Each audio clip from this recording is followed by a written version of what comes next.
Vale, una forma de explicar, de entender, o que por lo menos a mí me ha servido para entender el concepto de idea trascendental, ¿eh? Porque también estas cosas he tenido que entenderlas. Yo creo que Kant lo entendí hace un par de años, ¿no? Paula dice, "Anda". Es muy fácil, Kant es un autor que es muy fácil creer que uno lo entiende, pero no entenderlo de verdad. Eso bueno, realmente pasa mucho en filosofía y yo creo que en todos los aspectos de la vida, que uno entiende, pero de repente un día tienes una revelación y dices, ostras, no lo he entendido bien hasta ahora. Ahora sí que lo entiendo bien, ¿eh? A mí eso me pasó con Kant hace un par de años. Yo creo que la clave es entender el concepto, lo que es el mundo, ¿vale? Lo que es el mundo. Em, ¿Qué significa? Como muchos no tenéis la pantalla, y a mí no os digo nada porque no os veo, ¿vale? A los que no tenéis la pantalla activa, o sea, eso. Entonces siempre interpelo a la gente que tiene la cámara activa, entonces les veo la cara, para molestarles, pues les digo cosas, ¿eh? Los demás no es que os ignore, sino que es que no sé si estáis ahí, entonces no. Pero, en fin, em, ¿qué es el mundo? ¿Qué es un mundo? ¿Qué es un mundo? Paula, dime, ¿qué es el mundo? ¿Tú lo sabes? Paula. No, Paula no me contesta. Paula, ¿qué es el mundo? ¿No lo sabes? ¿Qué queremos decir cuando decimos mundo? Cuando decimos mundo. ¿Alguien lo sabe? O sea, ¿alguien quiere contestar a esta pregunta? ¿Qué queremos decir cuando decimos mundo? La palabra mundo. ¿Alguien se atreve a contestar? ¿No? Marta, Rebeca, Elena, Alex, Iset. ¿Es la totalidad en plan de todo? Uy, uy, uy, no te he entendido nada. Marta, Que si es la totalidad de todo. bueno, de todo, sí. Tiene que ver, desde luego el mundo tiene que ver con la totalidad, pero no necesariamente de todo. Fíjate que pero tiene que ver con la totalidad. Lo que pasa es que igual hay muchas totalidades, ¿no? Por ejemplo, pensad, cuando hablamos del mundo de la moda, ¿tiene sentido hablar del mundo de la moda? Sí, hablamos del mundo de la moda, entonces ¿a qué nos estamos refiriendo? No nos estamos refiriendo a un conjunto de cosas que nosotros pudiéramos hacer un listado, de cosas que pertenecen al mundo de la moda o dos. Realmente no podríamos hacer ese listado. Mundo de la moda hace referencia pues, a la totalidad de cosas que de alguna manera tienen que ver con la moda y que en un momento determinado pues algo puede pertenecer a ese mundo de la moda o no. En principio los perritos pertenecen al mundo de la moda.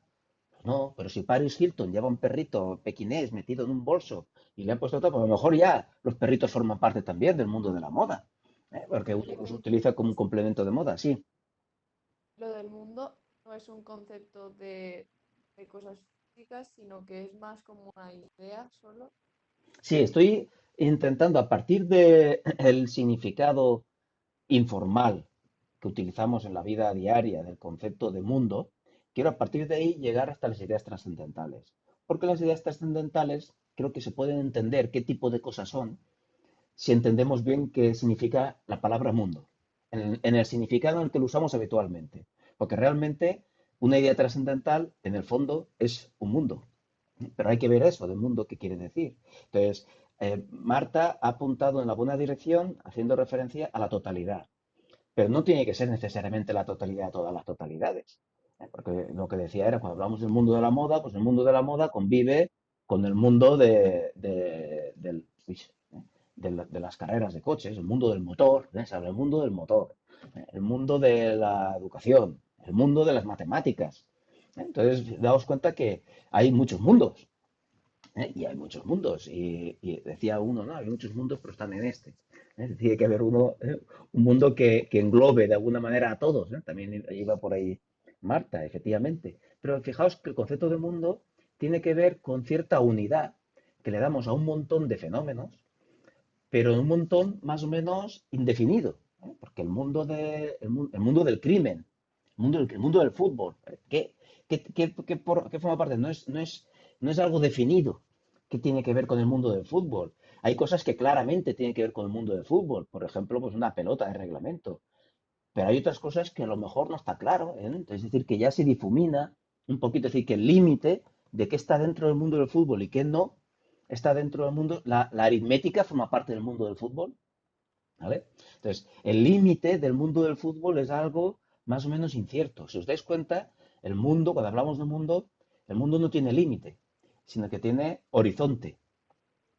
El mundo de la moda tiene un horizonte que nosotros más o menos podemos saber dónde acaba, pero nunca sabemos exactamente cuál es el límite. No puedo decirte, no, aquí esto ya no forma parte del mundo de la moda, y esto sí.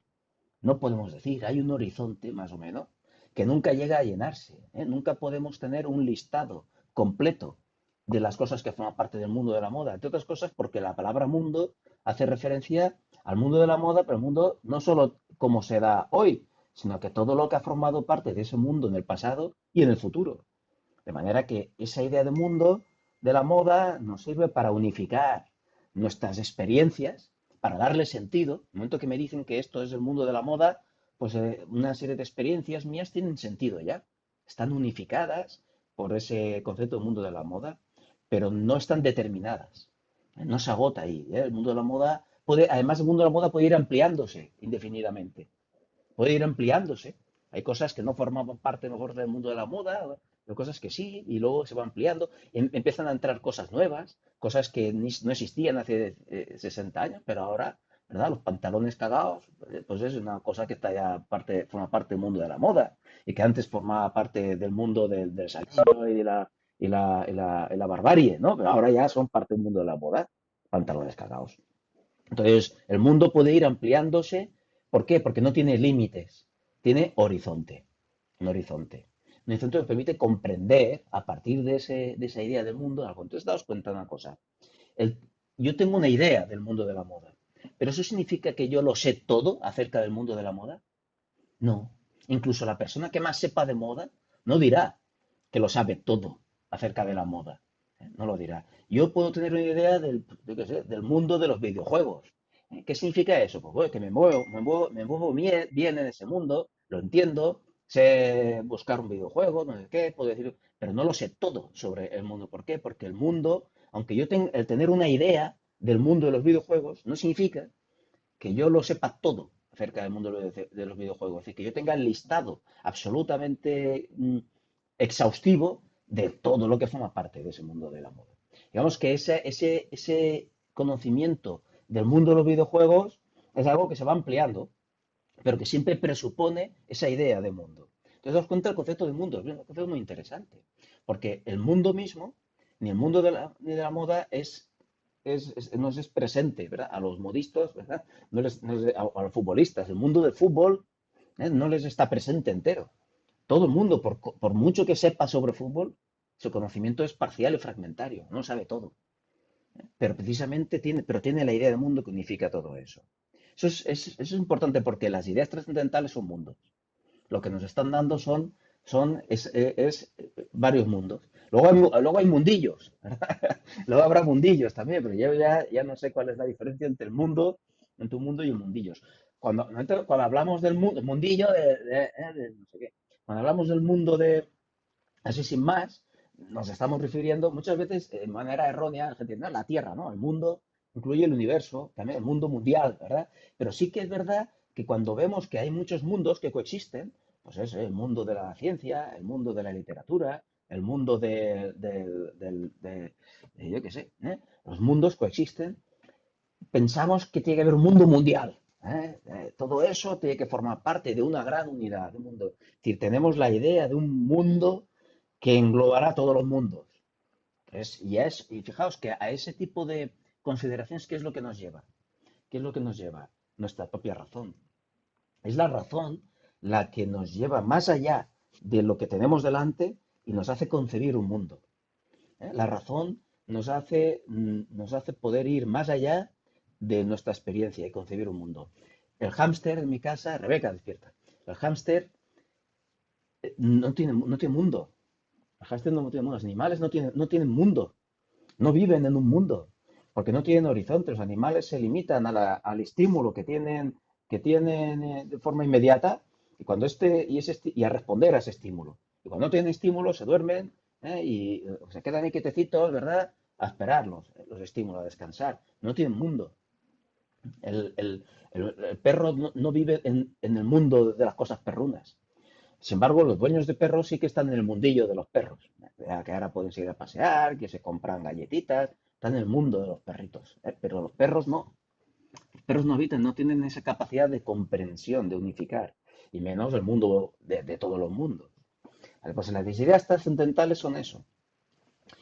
Es la capacidad de la razón. La razón se pone en marcha cuando a partir del conocimiento que te da el entendimiento, veo este móvil, yo empiezo a plantearme el mundo de la tecnología. Empiezo a generar una idea del mundo de la tecnología. Pero esa idea del mundo de la tecnología, fijaos qué quiere decir que es una idea. Significa que, que está haciendo referencia al ámbito de la totalidad indeterminada, al marco, muchas veces al marco general, que no tiene unos límites claros, que es un horizonte en el cual se incluyen, se unifican toda una serie de fenómenos. Y ahora pensar en esa idea del mundo, Paula, la idea del mundo de la moda. La idea del mundo de la moda forma parte del mundo de la moda. Claro, la idea el mundo del fútbol, es la idea misma del mundo del fútbol forma parte del mundo del fútbol. Realmente no. La idea del mundo unifica, pero no es un miembro, ¿verdad? De eso mismo que está unificando. No forma parte, está fuera. Es una unidad. Es como el horizonte no puede ser algo que yo lleve en el barco. El horizonte no es una cosa que yo veo. Veo las cosas en el horizonte. El mundo de la moda no es algo que pueda pertenecer no es un complemento de moda.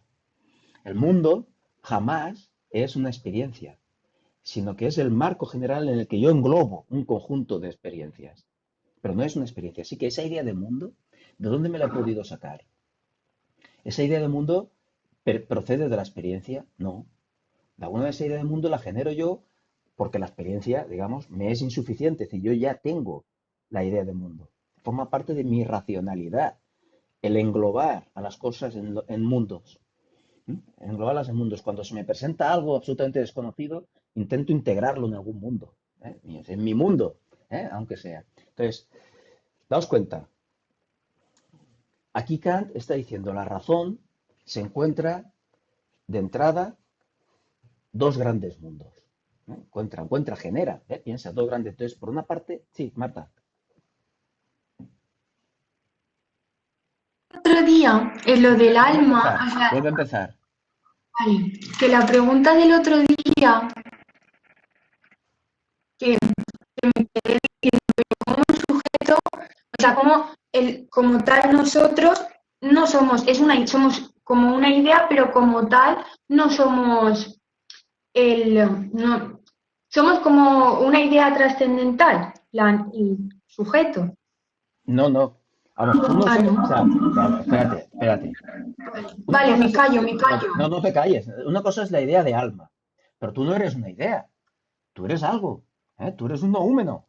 Tú, ¿verdad? Que en ti se produce la misma diferencia que en cualquier otro objeto. Tú del mundo no conoces la realidad en sí. Conoces lo que se muestra en el mundo condicionado por la sensibilidad. Pues de ti misma también conoces el fenómeno de ti misma. Aquello que se muestra, aquello que se te muestra de ti misma. Entonces tú puedes conocer científicamente a través de la psicología, por ejemplo, a través de la medicina, el cuerpo, los pensamientos y tal, pero lo que tú nouménicamente seas, el alma, que diría Descartes, ¿verdad? Aquello no lo puedes conocer. Pero no quiere decir que tú seas una idea. Tú tienes una idea de algo que eres tú, pero lo que pasa es que aquí vamos a ver qué significa tener esa idea. No significa tener esa idea, no significa que tú conozcas. Entonces, ahora vamos a ver a qué hace referencia eso. Para entender la idea, el alma como idea trascendental, de momento vamos a sustituir este concepto de alma por otro, que nos servirá de momento, pero luego cuando hayamos entendido, lo cogemos y lo tiramos a la basura. Y es, muchas veces se habla, ¿no? Nosotros los actores, ¿no? El mundo interior. La persona tengo un mundo interior muy amplio, muy rico, tengo un mundo interior. ¿Sabe? Y además todo el mundo sabe a qué hace referencia cuando hablamos de mundo interior. Mi mundo interior. Entonces, el mundo interior, ¿qué es? Fijaos, es un mundo. ¿Qué quiere decir? ¿Qué es un mundo? Pues que es una totalidad de todo eso que yo llamo interior. Es decir, de todo lo que yo experimento a través de la sensibilidad interna, de mis estados de ánimo, de mis recuerdos, de mis expectativas, de mis esperanzas, de todo aquello que en el fondo soy yo, pero que no está acabado, no está terminado, no puedo hacer un listado, no está absolutamente determinado, porque el mundo interior está haciéndose y muchas cosas pues pueden formar parte o no y estar. Entonces, eh, y de hecho yo puedo no ser consciente de todo mi mundo interior, está ahí, ¿eh? Entonces, ¿el mundo interior qué es? La idea trascendental de alma, la totalidad de todo lo que da unidad a mis experiencias. De alguna manera, todas las experiencias mías se unifican bajo esa idea de mundo interior. Pero ahora bien, esa idea de mundo interior se me puede dar en la experiencia. De alguna manera, yo puedo en algún momento tener una experiencia sensible, empírica, de eso que llamo el mundo interior. No. Puedo tener la experiencia del miedo, la experiencia del hambre, la experiencia de que me pica, ¿verdad? Algo, ¿verdad? Y me rasco. Puedo tener pues, experiencia de picor, la experiencia de ansiedad, puedo tener experiencias. Pero igual que un futbolista, puede tener experiencias que las enmarca dentro del mundo del fútbol. Yo tengo experiencias y todas esas experiencias las unifico porque pertenecen a mi mundo interior, a eso que llamo yo mundo interior. Y de alguna manera, pues bueno, yo puedo expresar ese mundo interior, pero nunca puedo decir que está acabado. Fijaos, un mundo no es una cosa. Una cosa puedo tenerla delante, estudiarla, investigarla, está determinada. Pero un mundo ¿eh? Tiene cosas, hay cosas que forman parte del mundo, pero el mundo no forma parte del mundo, ¿verdad? No es una cosa que está ahí. Entonces, el mundo interior no es una de mis experiencias. Mi mundo interior no es el miedo, no es el hambre, ni siquiera es el conjunto de todas las que he tenido hasta hoy, porque mi mundo interior también tiene un horizonte que se abre hacia el futuro y que nunca podré tener, aunque me muera. Porque a veces si me muero, lo que pasa es que desaparece el horizonte. No es que lo alcanzo, sino que desaparezco de él. Y además ese horizonte se va ampliando conforme yo voy avanzando, cada vez es más grande, ¿vale? Igual que el horizonte que vemos bueno, ¿vale? Cuando vamos navegando en un barco. Entonces, el alma, la idea de alma, como idea trascendental, es la idea de un mundo interior, que de alguna manera lo que da es unidad, fijaos en esto, representa la unidad del sujeto pensante. La unidad del sujeto pensante. Claro, para Descartes, la idea del alma no era la idea de un mundo interior. Para Descartes, la idea de alma era la conciencia de su propia existencia. El tener la idea de algo no significa que sea algo exista, ¿vale? Ni siquiera significa que tenga sentido decir que existe. Porque el concepto de existencia es una categoría, según Descartes, según Kant, y solo se puede aplicar con sentido a lo que se me da en la experiencia. Yo sé lo que puede significar que existe un móvil, ¿vale? Pero no sé lo que significa que existe un mundo. Que existen las cosas, los objetos, existen los balones de fútbol, pero el mundo del fútbol, ¿qué quiere decir que existe? El mundo del fútbol. No significa nada, quiere decir que existe eso.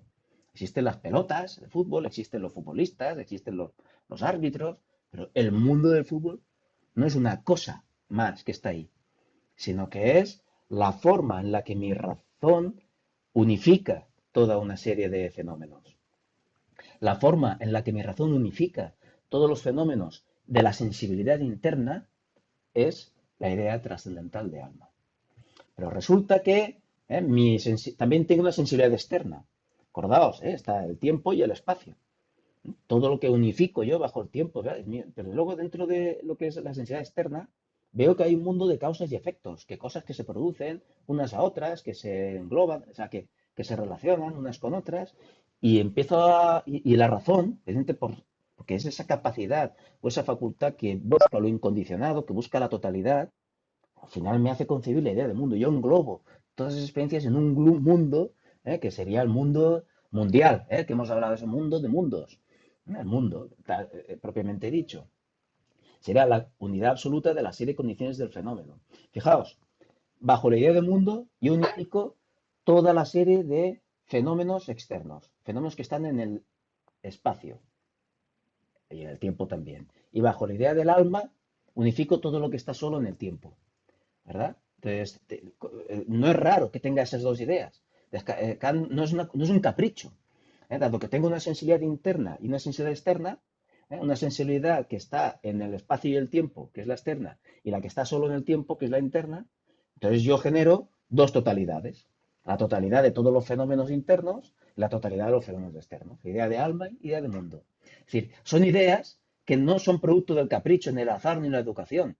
Son ideas que forman parte de la propia capacidad de razonar. Es decir, que allá donde haya seres racionales, habrá la idea de alma, la idea de yo, la idea de mundo interior, si lo queréis, y también habrá la idea de un mundo. ¿Por qué? Porque no podemos funcionar sin esas ideas, no podemos razonar sin llegar a esas ideas. El hámster no las tiene. Dime, Rebeca. Felipe, y si tú dejas de pertenecer a un mundo, por ejemplo, del fútbol, te lo dejas, como has dicho que el pasado, el presente y el futuro forman parte, ¿seguirías formando parte aunque ya no lo practiques o ya no formes parte de en el Da igual. presente? La cuestión es que tú puedes dejar de formar parte del mundo del fútbol, pero no por eso dejar de tener la idea del mundo del fútbol. Yo no formo parte de ese mundo, pero la tengo.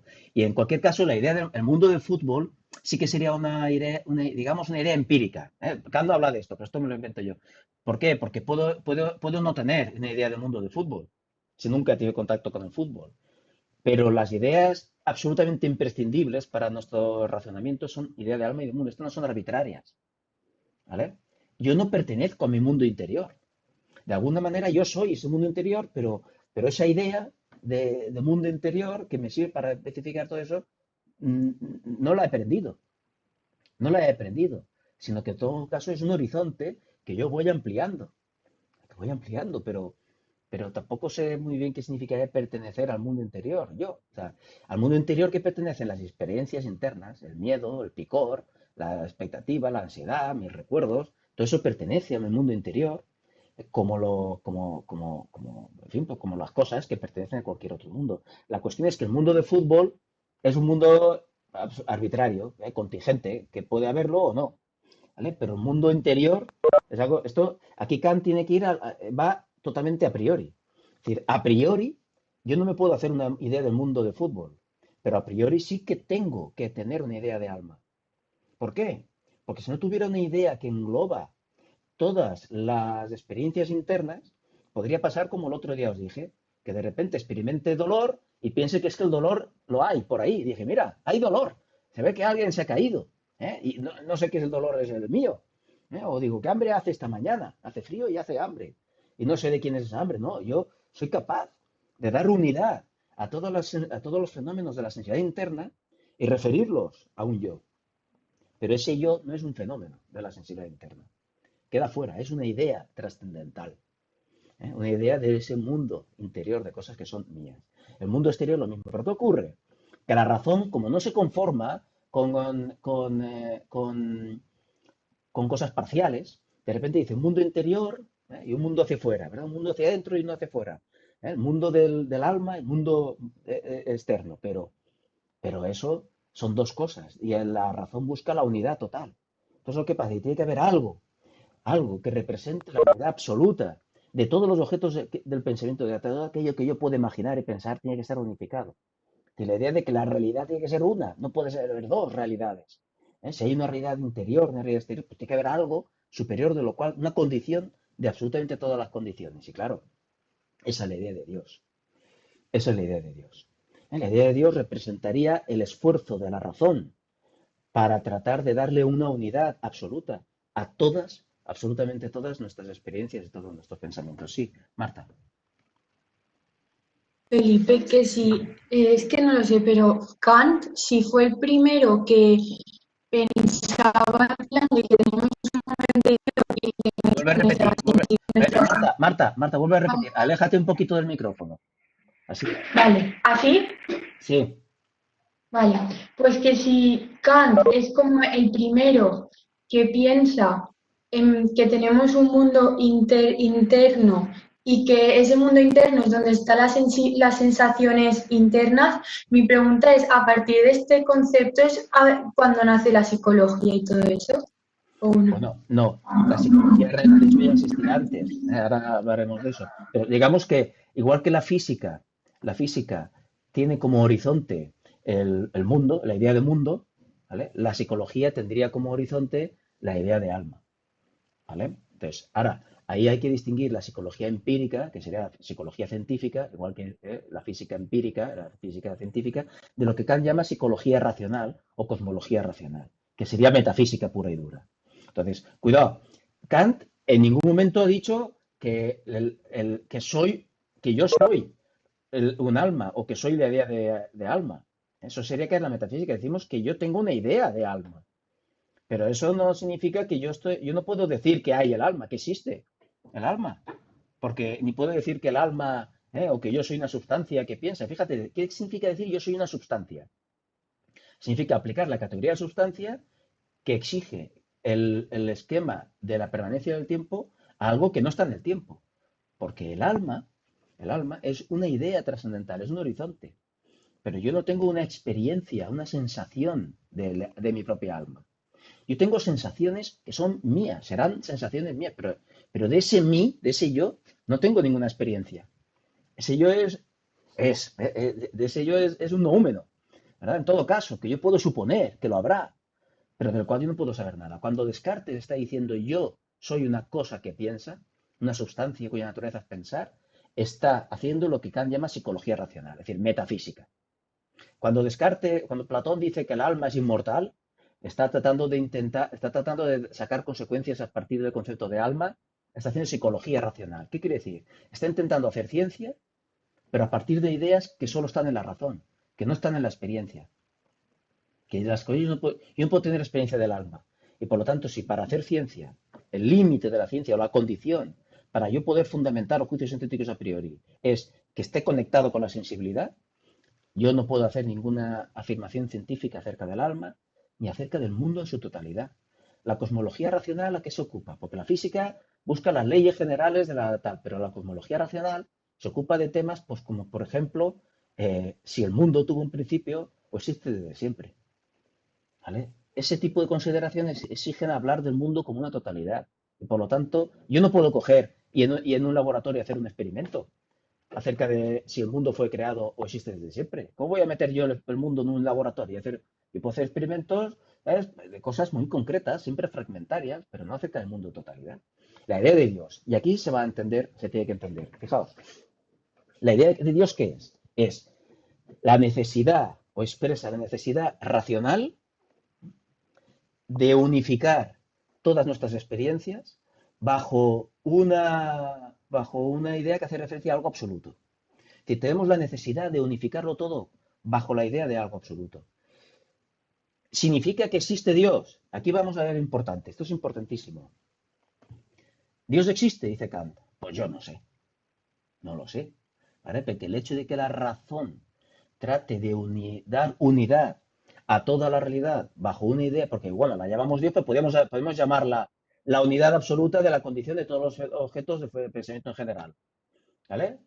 Pasa que le ponemos el nombre de Dios, podemos ponerle el nombre pues yo qué sé, de Bob Esponja, pero realmente eso no nos serviría para entendernos. Nos entendemos más si hablamos de Dios, porque Dios efectivamente siempre ha hecho referencia y a veces nos sirve para entender la tradición filosófica, pues si no, no hablamos de nada, pero digamos que podríamos sustituir la palabra Dios por esto. La razón tiene la Pero, necesidad de la unidad absoluta de la condición de todos los objetos del pensamiento en general. Es decir, pero es una exigencia racional. Es una exigencia, es el mundo de todos los mundos, la idea de todas las ideas, pero es solo una idea trascendental. A diferencia de Descartes, para Descartes tener la idea de Dios era la prueba de que Dios existe. Para Kant, tener la idea trascendental de Dios no significa que Dios exista. ¿Vale?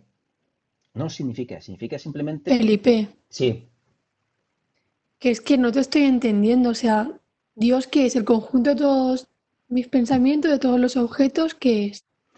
Dios primero es una idea trascendental. ¿Vale? ¿Eso qué significa? Que como tal idea es un producto de la razón. Un producto de la razón. Fijaos en qué se diferencia esto de Descartes, porque para Descartes las ideas innatas no eran productos de la razón, sino que eran algo que había puesto ahí Dios ahí. Descartes estaba cometiendo una falacia de petición de principio, pero suponía al final lo que trataba de demostrar en realidad. Entonces son ideas trascendentales, son ideas que produce la propia razón. ¿Para qué? Para unificar, para darle unidad. ¿Para darle unidad a qué? A mis experiencias. ¿De acuerdo? Entonces la idea de Dios no es más Felipe, es que que, no te entiendo. a ver, la, la, el mundo del deporte, ¿vale? ¿Tú tienes una idea del mundo del deporte? Sí. Pero el mundo del deporte es una cosa que tú puedas tener delante y examinar. No. El mundo del deporte, la idea del mundo del deporte, ¿es algo que produce tu propia razón o es algo que te has encontrado tú ahí?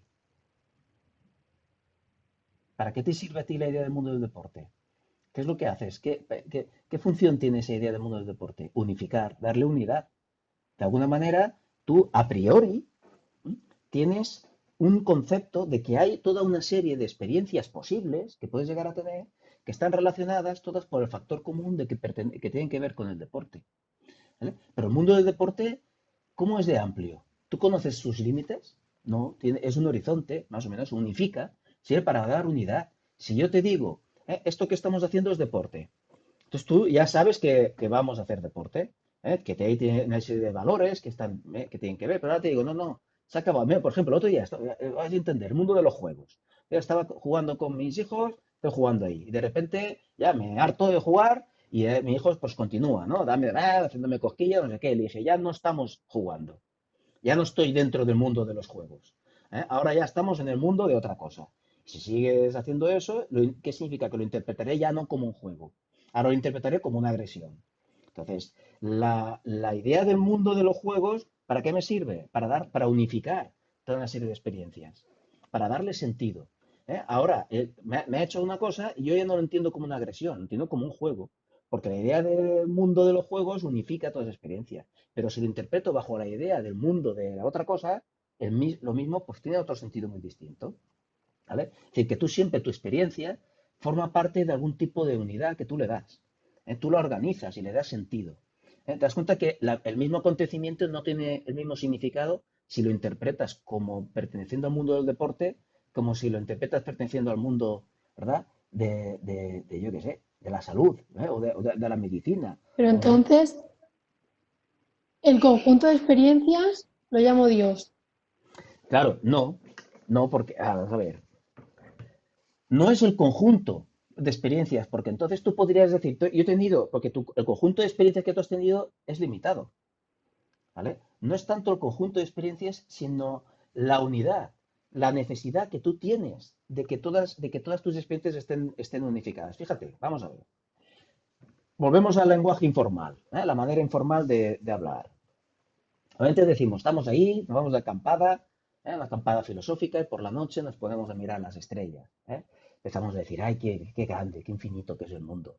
Y todos ahí acostados en el suelo mirando las estrellas, empezamos a reflexionar, a pensar, y al final uno dice, que siempre hay uno que dice esto, y dice, pero yo, es que algo tiene que haber.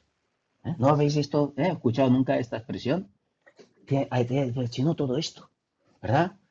Algo tiene que haber. Fijaos, ¿qué está haciendo esa persona? Algo tiene que haber. De alguna manera, toda esa multiplicidad de cosas que tenemos delante, toda esa grandeza que hay, nos negamos a pensar que todo eso forma parte de un caos, de algo desorganizado, sino que decimos, tiene que haber algo. ¿A qué está haciendo referencia a ese con ese algo? Algo que unifica, algo que dé unidad y sentido a todo esto. Algo tiene que haber. Al final, Platón que decía, tiene que haber una de la que dependa todo. ¿Mm? Descartes que decía, tiene que haber una realidad perfecta, un ser del cual dependa todo lo demás. Entonces, esos que están haciendo de alguna manera, ¿qué les pasa? Dice Kant.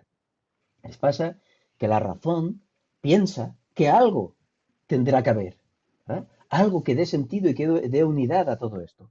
Que no puede ser que por una parte esté el mundo interior y por otra parte el mundo exterior. Entonces, ¿y cada uno de estos mundos de qué depende?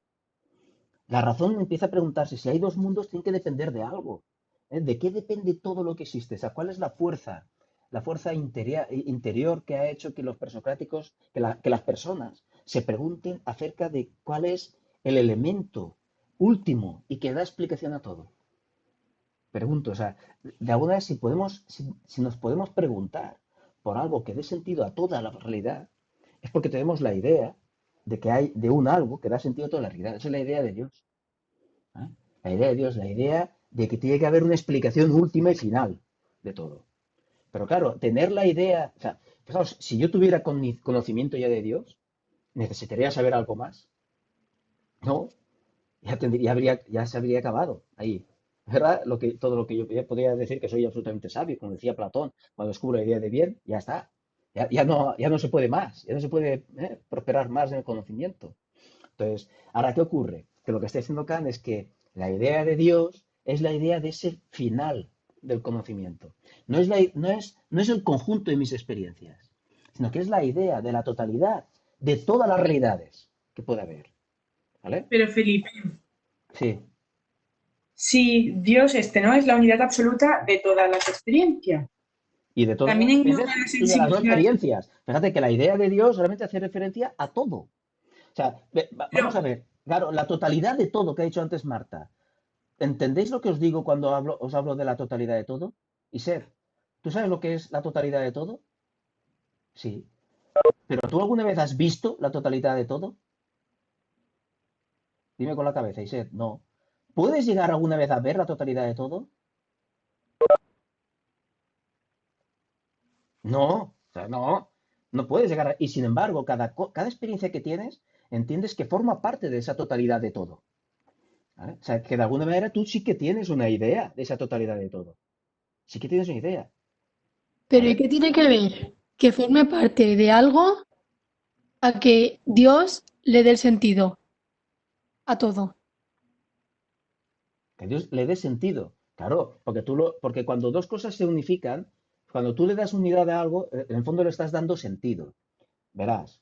eh, Imagínate que tú, vamos a ver, tú estás viendo una película, ¿vale? Típica experiencia. Vemos una película y vemos dos acontecimientos en la otra película que en principio no tienen nada que ver. Y pues muy bien, ¿vale? Bueno. Y cuando acaba la película, de repente, ya sabes el final, ya sabes quién es el asesino, y ahora dices, ¡ah! Anda, ahora tiene sentido, ¿verdad? Tiene sentido esto que pasó al principio. Entonces, fíjate qué has hecho. Al decir que tiene sentido, lo que has hecho es dos acontecimientos que parecían desconectados, lo que has hecho que ha sido conectarlos. Ese sentido que tiene la película, perdón, ese sentido que tiene la película, ¿verdad? Lo que hace es darle unidad a cada una de las cosas que han ido pasando ahí. Cosas que parecían que no tenían nada que ver, que eran absolutamente distintas, de repente se ven relacionadas. Cuando dos cosas están relacionadas, ¿qué quiere decir? Que forman parte de cierta unidad. ¿De acuerdo? Entonces, cuando hablamos de la idea de la totalidad de todo, ¿qué estamos diciendo? Que tiene que haber algo que le dé sentido, en el sentido que le da unidad a todo. Si hay algo, si digo, no, esto está absolutamente desconectado del mundo, esto forma parte de otra totalidad total. Entonces, está perdiendo sentido el asunto. El sentido adquiere las cosas cuando se conectan. Cuando se conectan. Y eso es lo que ya, O esa es sea, la manera, que es la conexión de todo. claro, le daría una conexión a todo. La idea de totalidad de todo, lo que te dice a ti, es que no hay algo que está aparte de la realidad, ¿vale? pero Formando otra Felipe, realidad. O que no hay, espérate, un momento, ¿qué puede significar que hay dos realidades? ¿Tiene algún sentido? Si hubiera dos realidades, entonces tu razón, tu capacidad de razonar lo que hace es decir, entonces no hay dos realidades, lo que hay es una realidad que englobará esas dos, ¿vale? Las unifica, porque simplemente para ti no tiene sentido decir que hay dos realidades. Pues esa es la idea de la totalidad de Dios. No es que unifique solo experiencias, sino que, vamos, mis experiencias están a priori unificadas por la idea de Dios. Están a priori. Es decir, que si a mí alguien me dice, ostras, pues tuve yo una experiencia de algo que formaba parte de otra realidad. Si viene ahora y me dice Elena que ella ha tenido experiencia de una realidad distinta, ¿vale? De una realidad alternativa, yo le yo a priori digo no, porque a priori todas mis experiencias son experiencias de la misma totalidad. No tengo experiencias diferentes, no voy saltando, ¿verdad? De una totalidad a otra, sino que entiendo que mis experiencias forman parte todo de algo, formamos parte de algo. Pues esa sensación de que forma parte de algo, esa idea, es la idea trascendental de Dios. ¿Vale? Dime, Elena, no te he dejado. no, que mi pregunta era que si Dios es la unidad absoluta de todo, engloba también la sensibilidad interna, que sería el alma o el mundo interior, y la Claro, sensibilidad externa. claro, Dios da unidad a todo eso. Fijaos en el esquema simple que tengo yo de cada esquema corto. Mirad, este sería el esquema de lo que venimos a decir aquí. ¿Lo veis? ¿Mm? Fijaos. La razón, que es la facultad que tiene que ver con la búsqueda de la unidad. ¿Vale? Buscamos la unidad de todo. Entonces, la idea y la razón produce ideas trascendentales. Son cosas que produce la propia razón cuando intenta unificarlo todo, darle unidad. La idea de Dios es la idea bajo la cual yo unifico todo. Llamar la idea de Dios o idea de la unidad absoluta de todo, ¿verdad? Me da lo mismo. La idea de Dios. Y la idea de Dios me sirve para englobar, para unificar el mundo interior, el mundo la idea del mundo y la idea de mundo, la idea de alma y la idea de mundo. Es decir, que el mundo interior, el mundo exterior están. Fijaos que en el fondo Descartes estaba haciendo esto. Pasa que Descartes era víctima de una ilusión. Descartes, la sustancia pensante y la sustancia extensa eran sustancias segundas por analogía, pero que dependían de la de Dios, ¿verdad? Aquí Descartes dice, Kant dice, sí, alma y mundo se unifican, pero esto no significa ni que exista Dios, ni que exista el alma, ni el mundo como cosas ahí, ¿vale? No son cosas que estén ahí, que existen y de las que podamos saber nada, porque son ideas que hacen referencia, en todo caso, a algo que está más allá de toda nuestra experiencia. No podemos saber nada sobre Dios, sobre el alma, sobre el mundo. Lo que sí que podemos es unificar, ¿verdad? Ser conscientes de esa idea trascendental, pero que no es más que la idea de la totalidad de las condiciones. Bajo esas ideas unificamos, bajo la idea de alma, unificamos nuestra experiencia interna y la del mundo de nuestra experiencia interna, que ahí sí, dentro de ese ámbito, de ese horizonte, lo que hacemos es, a través del entendimiento, pensar las experiencias empíricas que tenemos. Pero de alguna manera, fíjate, todas mis experiencias internas, todas mis experiencias forman parte de la totalidad del horizonte del mundo interior, que a su vez forma parte del horizonte del mundo de todos los mundos, de la misma realidad. Todas mis experiencias externas forman parte del horizonte del mundo exterior, y ese horizonte del mundo exterior, a su vez, forma parte del horizonte de todos los mundos posibles, ¿verdad? De que unifica todo. Es decir, lo que estamos diciendo es que a priori yo creo que ni este móvil ni yo pertenecemos a realidades distintas. Aunque yo tenga aunque haya un mundo interior y un mundo exterior, en el fondo hay una única realidad, no dos. Hay una. Y eso es una idea. La importancia aquí es que esto es una idea, porque Descartes decía, esto es lo que digo yo, pero Kant diría, no, cuidado. Yo estoy diciendo que la razón genera la idea de Dios. Pero la idea de Dios es un horizonte. Fijaos, si vais por el mar y hay un horizonte, ¿el horizonte seguiría existiendo si dejáis de existir vosotros? ¿Sí? Claro. Claro. Si yo no estoy, no hay horizonte. ¿Vale? El horizonte no es algo que existe con independencia de mí. Hay horizonte porque hay un sujeto. Si no, no habría horizonte. ¿Vale? Pues las ideas trascendentales, incluida la idea de Dios, es el horizonte que nunca llegaré a abarcar de absolutamente toda la realidad. Pero si no hay sujeto, no hay horizonte. ¿Vale? Es el horizonte racional, es el horizonte en límite que se pone la razón, para seguir siempre avanzando. Es el horizonte de la propia razón. Pero depende de la razón, no existe. ¿Tiene sentido decir que existe el horizonte cuando vamos navegando? ¿Que existe el horizonte? No tiene ningún sentido decir que existe. El horizonte es un límite que pongo yo, es la unidad, que es la forma en la que se relacionan todas las cosas entre ellas alrededor de mí. Fijaos que el horizonte es como la circunferencia de un punto, que está alrededor de un punto. La circunferencia lo es porque este punto está ahí. Si no hay punto, no hay circunferencia. No la hay. Entonces, yo genero un horizonte. La razón genera un horizonte. Y ese horizonte, pues es solo eso. Entonces, pretender, como dice Descartes, que simplemente por el hecho de yo tener un horizonte, yo ya sé algo. Fíjate, Descartes lo que estaba haciendo era tratar el horizonte como si fuera una cosa más, como si fuera un objeto. Yo puedo aplicar la categoría de sustancia a esto, pero no al mundo. No puedo aplicársela al mundo. Yo, en el mundo de la moda, yo puedo decirte que yo qué sé, que algo está de moda o no, pero no puedo hablarte del mundo de la moda en general. Cuándo empezó a existir y cuándo dejó de existir, estas cosas no tienen ningún sentido. Entonces tenemos aquí el lenguaje informal, de una manera absolutamente cotidiana, que podríamos hablar. La razón necesita a Dios. ¿Vale? ¿Para qué? Para entender. la realidad. Ahora, esa necesidad de Dios, esa necesidad de la razón de Dios, ¿significa que podemos conocer a Dios? No, no.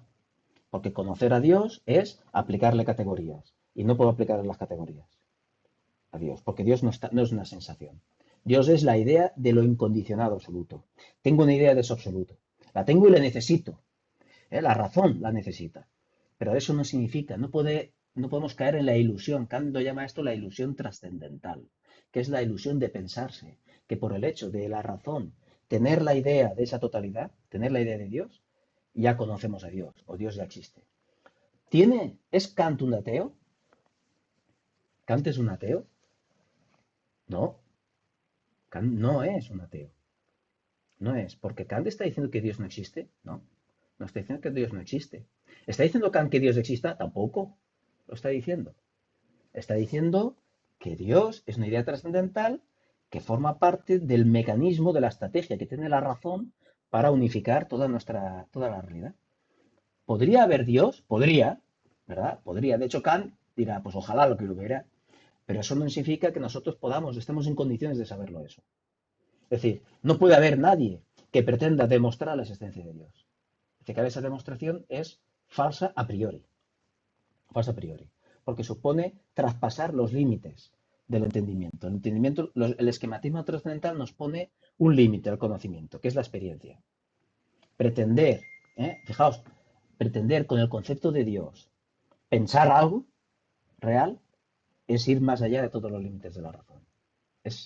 Vamos, sí.